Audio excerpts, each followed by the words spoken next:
आज मैंने सब अपने मोथा के कैंडिडेट्स से मुलाकात की। सबसे आज मैं मिला और हमारा बात भी हुआ।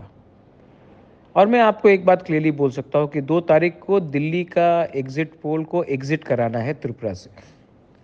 क्योंकि कोई पावर नहीं है जो हमें रोक सकता है नेक्स्ट सरकार में आने से।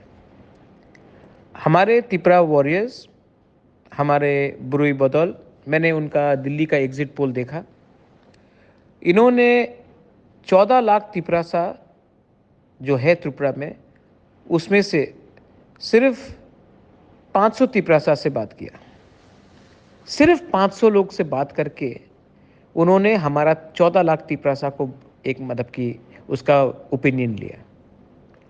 उस 500 तिपरासा से उन्होंने सिर्फ 200 महिला से बात किया।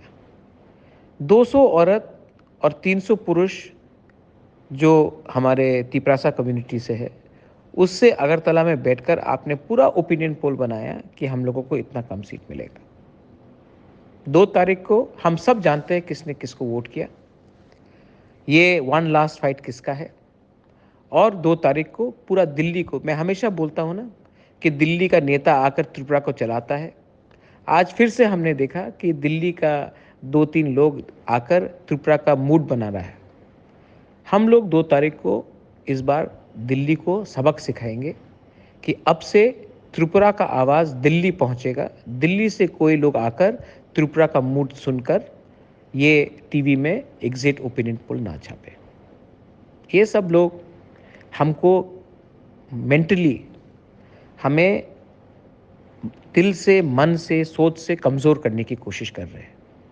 लेकिन मैं आशा करता हूँ और मैं जानता भी हूँ अपने तिपरासा लोगों को कि आप 2 तारीख को निकलेंगे, अपने लीडर को बैक करेंगे, एक कदम पीछे नहीं हटेंगे और 2 तारीख को हम लोग इतिहास बनाएंगे। जीतेंगे तो जीतेंगे, हारेंगे तो हारेंगे, लेकिन इस बार ये सब लोगों को गलती साबित करके दिखाएंगे हम लोग। ये आपका बुबागरा बोल रहा है, मैं आपको प्यार करता हूँ और आप मुझे प्यार करते हैं और मैं जानता हूँ कि आप सब ने वोट किया है। कोई बाहर का आदमी का औकात नहीं है आपको दिखाने के लिए कि आपने वोट नहीं किया। Thansa long live, Tipra Motha long live, Tiprasa long live. हम भाई।